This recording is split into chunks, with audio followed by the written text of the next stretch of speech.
guys, it's Alexis, aka The Soft Reader, and I'm here today to tell you guys all of my most anticipated releases from July all the way to November. There are none in December because I couldn't find any, but I'm sure I'll be excited about something when December comes. Back in January I did one from January to June, and so basically I'm just doing the second half of the year here. There are 16 books I'm excited for.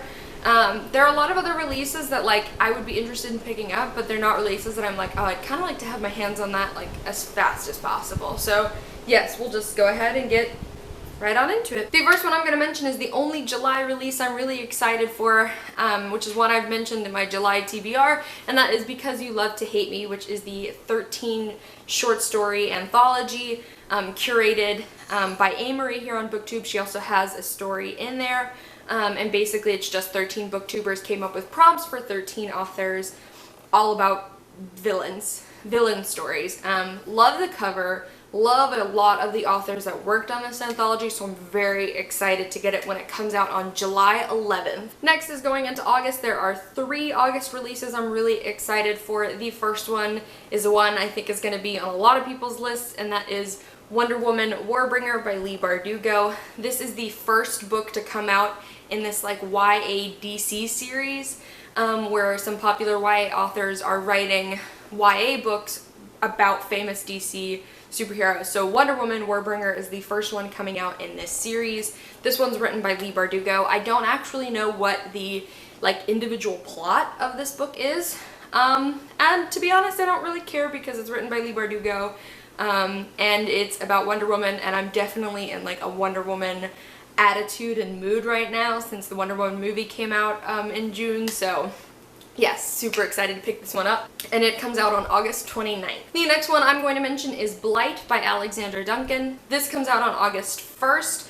and this one is kind of like a post-apocalyptic, it's like a sci-fi story where there are these different classes of people, and there is this disease that's killing off the population. I've seen it a lot on Goodreads. Goodreads keeps recommending it to me, and I'm like, Goodreads, I already want to read it. You don't have to keep pushing it to me. But I also just am really drawn to the cover. The cover, for me, almost looks like a gram. For those of you who know anything about biology, or parasitology or anything like that, it almost looks like a gram stain of a virus, which is why I really like the covers, because that's what it reminds me of, and so I feel like it's kind of fitting since it's supposed to be a virusy type story. So yeah, I'm super excited to check this one out too. The last August release I'm super excited for is Dress Codes for Small Towns by Courtney Stevens, and this comes out on August 22nd. This book I originally heard some other people talk about, and I was like, that book literally sounds like a queer version of Footloose, which I am a big fan of Footloose personally, which is a movie from the 80s, if you don't know what Footloose is, starring Kevin Bacon, about dancing in a small town. Anyway, and then evidently I heard that Courtney Stevens herself describes this book as Footloose, but with sexual fluidity, and I am all there for that. It's basically about this young woman and her group of friends as they live in a very, very small town. Her father is a preacher, and it's kind of about her discovering her sexuality, and I think there are even some gender issues involved as well. And so yeah, so I'm super excited to check this one out. I've been hearing really great things about it, and like I said, it's been described as Footloose but with sexual fluidity, and I'm so here for that. Moving on to September, there are quite a few September releases. It's a huge month for books. The first one I'm going to mention I think is a big one for a lot of people, and that is Tower of Dawn by Sarah J. Maas, which comes out on September 5th. Now, honestly, I'm going to finish reading the Throne of Glass series regardless, because at this point I'm 5 or 6 books in, so I might as well just keep going. And I have to admit, I'm excited for this novel. More excited than I was for Empire Storms, and certainly more excited than I'm going to be for the final book, because personally, Cale has always been one of my favorite characters in this series. And so I love that he's getting an entire book dedicated to him. So in that sense, I'm very excited for this book. As a whole, I'm not really loving the Throne of Glass series, but like I said, I like Cale's character. I've always liked Cale's character, and I'm excited for him to have his own book, even if I don't love the cover. That's right. I don't. Also on September 5th, we have They Both Die at the End by Adam Silvera. This is Adam Silvera's third novel. This will be the third novel by him I also read. This follows a futuristic society where they can predict on what day you are going to die. Basically, you get a text message and they're like, hey, get your affairs in order, you're dying on this day. So there's this app where basically it's like, I don't remember what the app is called, but it allows you to connect with people who are also having their last day. And it's basically about these two boys who get together on their last day and become friends on the last day that they are alive. Like I said, this will be my third Adam Silvera book. I've read both of his previous books, and this one, since I first heard about it, has always been the one that has sounded the most interesting to me. So I'm super excited to get this one when it comes out. I'm sure it'll make me cry. Adam Silvera is very good at that. And yeah, super excited for this one. We have two releases coming out on September 12th. The first is Warcross by Marie Lu. Recently become a huge Marie Lu fan. So I'm super excited to pick up this next book by her. All I really know about this one is that it has a lot to do with like virtual reality and video games and hacker characters.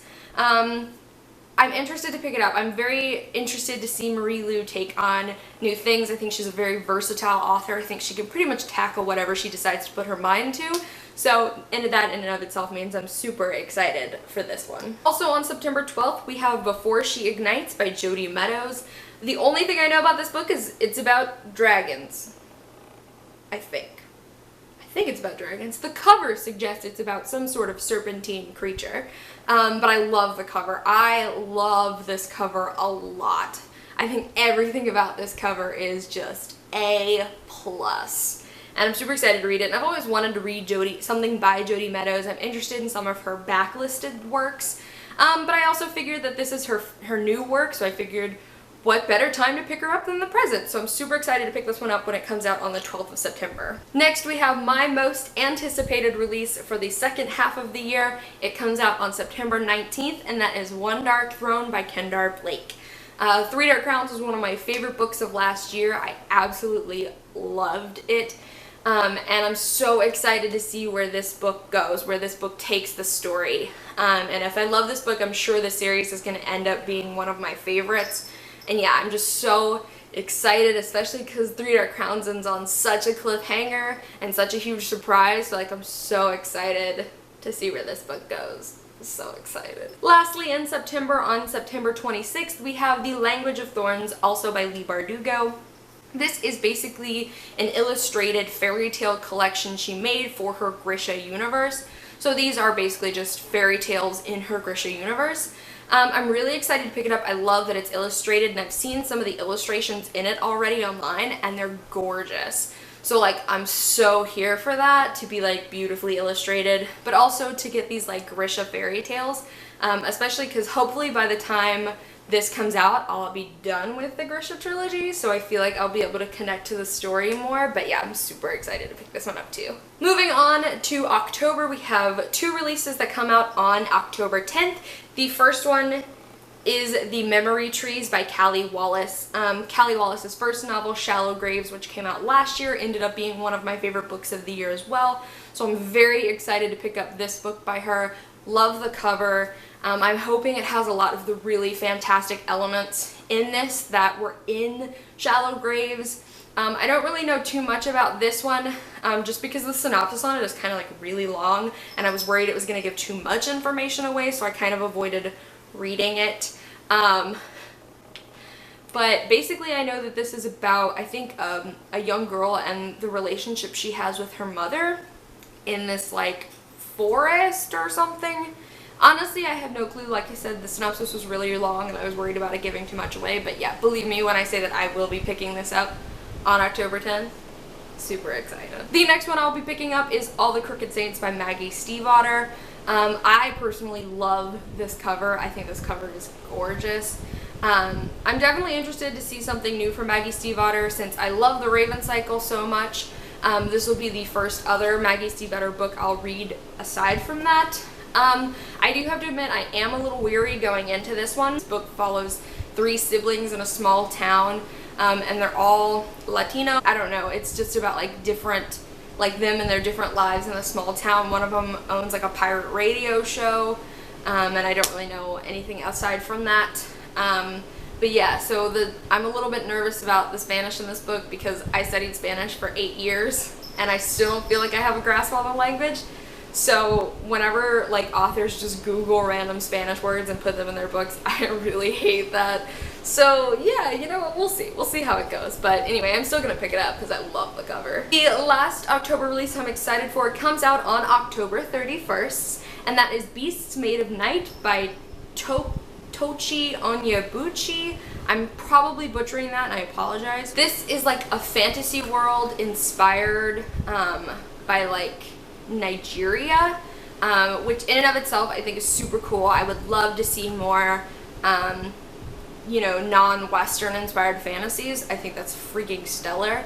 But it's also about like this young man who is like a powerful wizard, and I believe this like princess that he kind of falls in love with, I think is the premise. But it sounds really cool. Love the cover, and like I said, I'm just really excited for a Nigerian inspired fantasy, so definitely going to be picking this one up when it comes out as well. Moving on to November, all 3 of these releases come out on November 7th.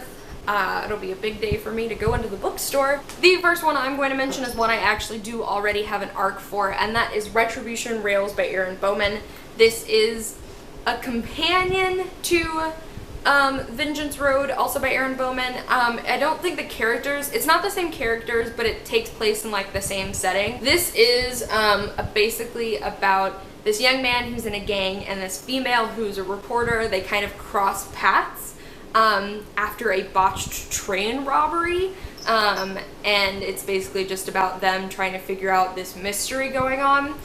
Super excited for this. Love the cover.